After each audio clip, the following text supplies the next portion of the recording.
for that reason. So I've just been enjoying the time and everything, but I couldn't miss out on the weekly news. So here I am again. The week's been rather interesting, just not only for the crypto market itself, but also for the news. So there's a lot happening.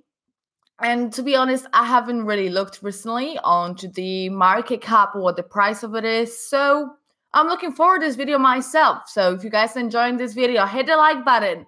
Let me know what you think of latest news and subscribe to the Compass Ladies. So we've got currently a market cap of $215 billion.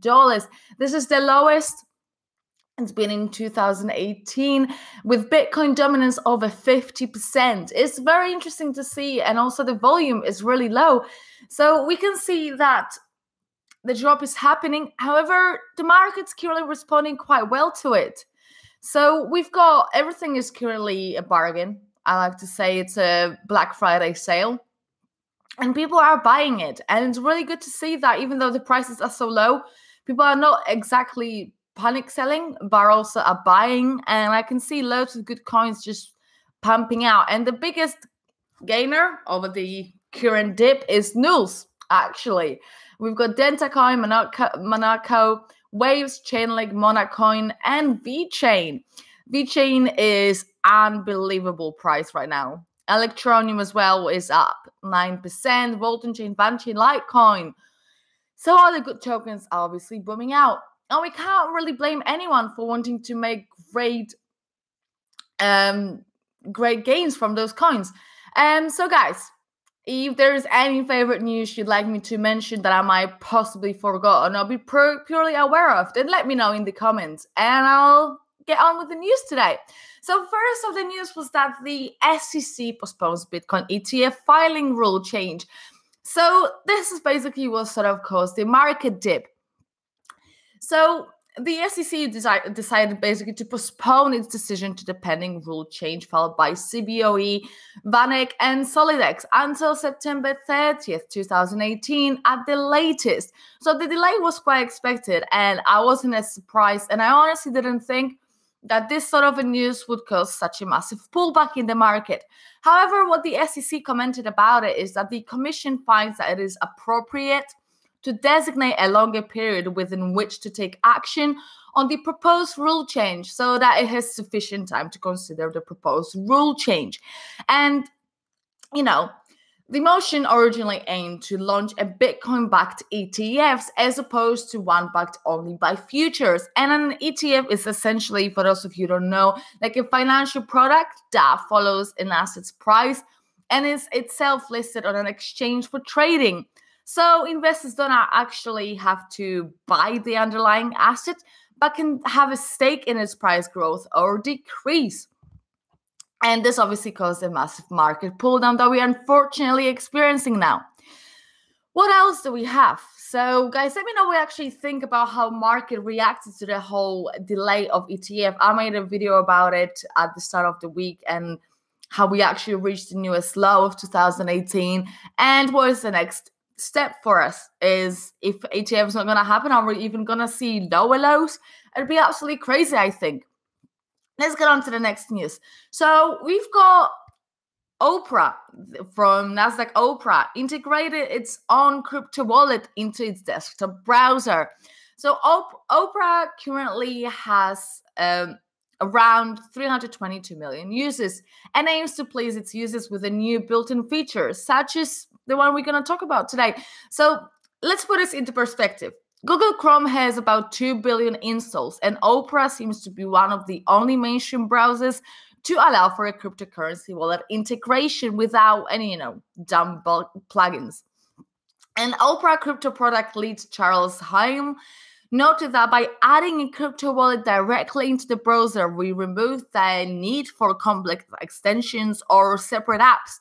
Opening up the PC browser to crypto marks, Opera's second step towards making cryptocurrencies and Web 3.0 mainstream, which is really good.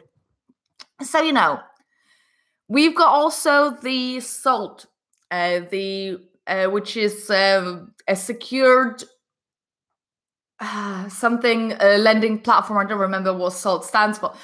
But it's basically a platform that allows users to put up their cryptocurrency holdings as collateralized in exchange for cash loans.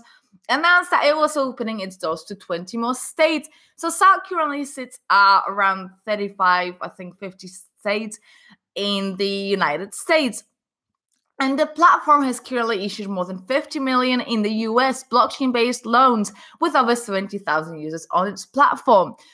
So that's obviously a very good news. And we also got another one, Bittrex, which adds USD markets for Ripple and Ethereum Classic, which I also mentioned in the Ethereum Classic video. Go and check it out if you haven't yet. So Bittrex is a cryptocurrency exchange, which is currently 8th in terms of 24-hour volume, announced that it's launching pairing for Ripple and Ethereum with dollar.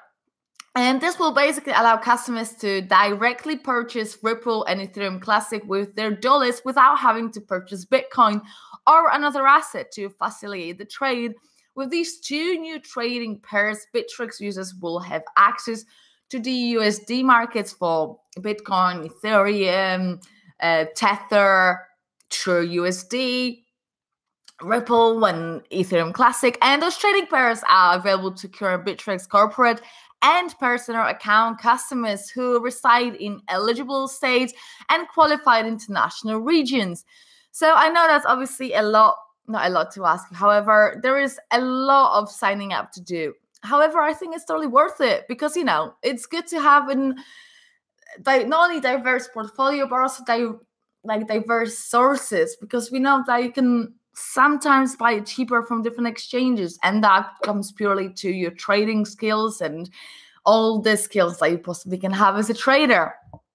But let me know what you guys think of all those news, and it's really good to see what is currently been going on, because it's all, so I'm trying to say that everything seems to be really bullish.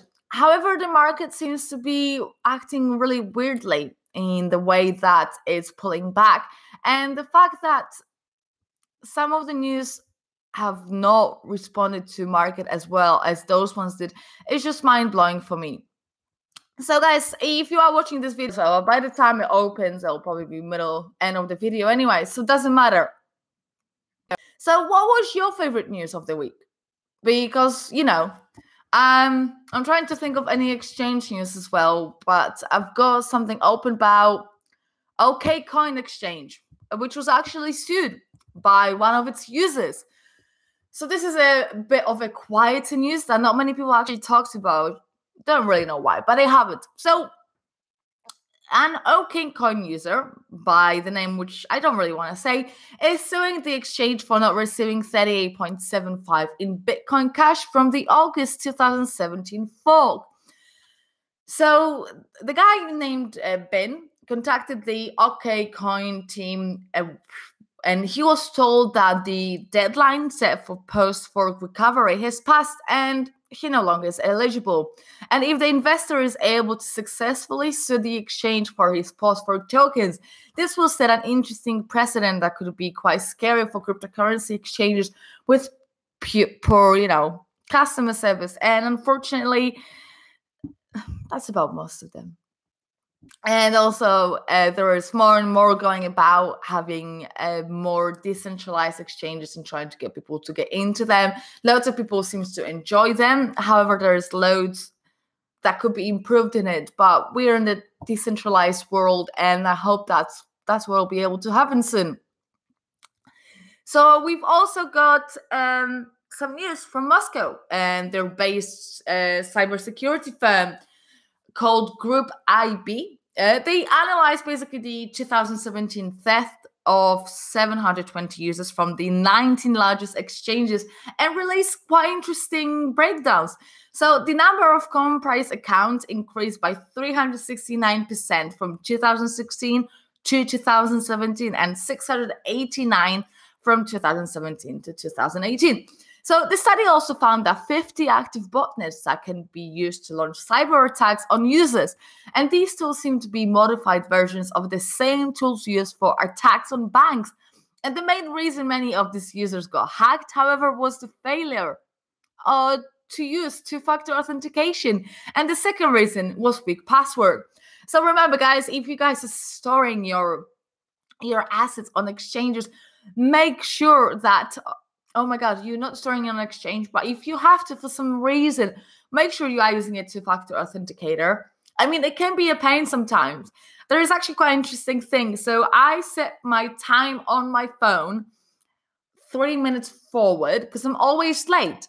And I was trying to use my Google Authenticator to log into Binance, and it actually didn't work. And the reason purely is because my time on my phone was 3 minutes ahead of the current time. So there was some sort of a tweak in between the time and the code.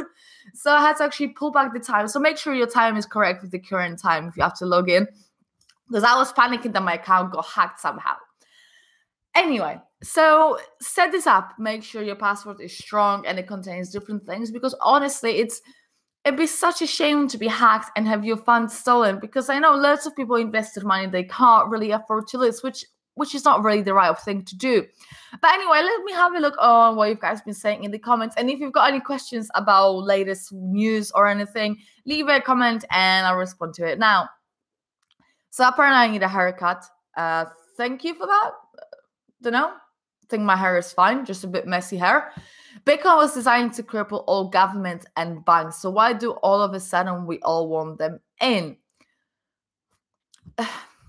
Pure answer, the more money, the better. And it's not exactly that they're going to overtake it. We're still going to be decentralized in a way that we can. However, banks seem to be just going for, Ripple and not really be interested in anything else. And I should actually, and when I mean Ripple, I don't mean XRP, I mean Ripple. Oh my God, I forgot the names of them. The X transfer and the availability of how quick you can make the transactions. That's mainly what the banks are interested in right now, from what I know. Was KuCoin hacked? No, I actually don't know if KuCoin was hacked. I haven't heard anything of a KuCoin being hacked. Let me do the good old research and KuCoin news to find that it does not exist. Oh, yes. Yeah, there was some sort of confusion. I saw the tweet yesterday, someone saying that KuCoin office is shut. No one was in there. So let's see what they're saying here. KuCoin released a post clarifying about their empty Hong Kong office after Hong Kong-based, oh my God, crypto analyst and investor named Joseph Young posted on his Medium showing that the office address the exchange refers to does not have a real presence. Just a day ago, a self-proclaimed crypto analyst and investor named Joseph Young posted on his Medium account claiming that KuCoin Hong Kong's office is empty. The post titled, "Warning, KuCoin's Hong Kong office is empty. Be extremely cautious about depositing money into this exchange." I did see that post, and like I said, I wasn't really following news this weekend because, I was celebrating. But let's carry on with this article. Seems actually quite good. Shows photo evidence of the claim, which was taken by Young paid a visit to the office. So the Hong Kong native said that he was always being suspicious of KuCoin since he's never heard anything about the exchange within the Hong Kong community and never seen any report or promotions about it as well. So if you guys follow, Joseph Young is actually quite a good guy. I follow him on Twitter. That's exactly what I've seen. So soon after the rumor spread, KuCoin posted an official announcement on their website titled "The Clarification on KuCoin Office Locations." On their post, the exchange clarified that their headquarters is located in Singapore and that the Hong Kong address is nothing but a mailing address of one of KuCoin's many subsidiary companies. KuCoin's official Twitter account, however, shows something unnatural. It shows a warning message. Caution, this account is temporarily restricted, which was questioned by some people on social platform. So that is actually quite an interesting issue. I do use KuCoin and I haven't had many problems with it. I quite like them. However, that it just seems really weird. That is a really weird thing. And their explanation is not exactly pure to me, because if their office is empty, then who checks the post if there's the mailing address? Like, it's just really suspicious to me. What do you guys think about it? It's a weird one. I'd have to think about it to give a bit more thought about it. Follow me on Twitter. I'm going to make a post about it later, what I think about it. Altcoin Sarah, if you're not yet. Hit the like as well if you guys are watching it. I bet Sarah is a Liverpool fan. No, I'm not a Liverpool fan. I'm not really into football, and I don't want to talk about football good enough. However, I'm playing in fantasy football, and it's going quite well. Why is my hair triggering people? I don't really understand. Why is there a talk about the hair? So confusing. Oh my god. I'm not entirely sure what is going on. I would, but you dissed me last time I commented, gotta earn my love back. Yes, I think that it's very important to stand up for yourself in this world. So if anyone's mean to me, I'll stand up for myself. So this video is getting actually quite long, and I've got loads to do. So local time here right now is 1 p.m. midday. So basically, guys, I hope you enjoy those news. Thank you for letting me about the Okcoin, the big fella. Thank you for letting me know about it. I completely forgot about it. It's sort of a clarification, but I'm not really pleased with it. So hit the like button, guys. There's so many more people watching than liking the video, and I do not like that. Does not make me happy. I'm gonna share this video on Twitter as well. So if you guys could do that as well, Altcoin Best Ladies on Twitter. I'm Altcoin Sarah on Twitter. Like saying and tweeting a lot of things. No, it's Twitter. So basically, have a good one. Enjoy your Sunday, and let me know what you'd like me to make a video about for next week. As you know, I've got ideas, but I always like to make videos what you want me to do, because it's all for you guys. So I hope you have a good one, and I'll catch you all tomorrow. Have a good one. Bye bye.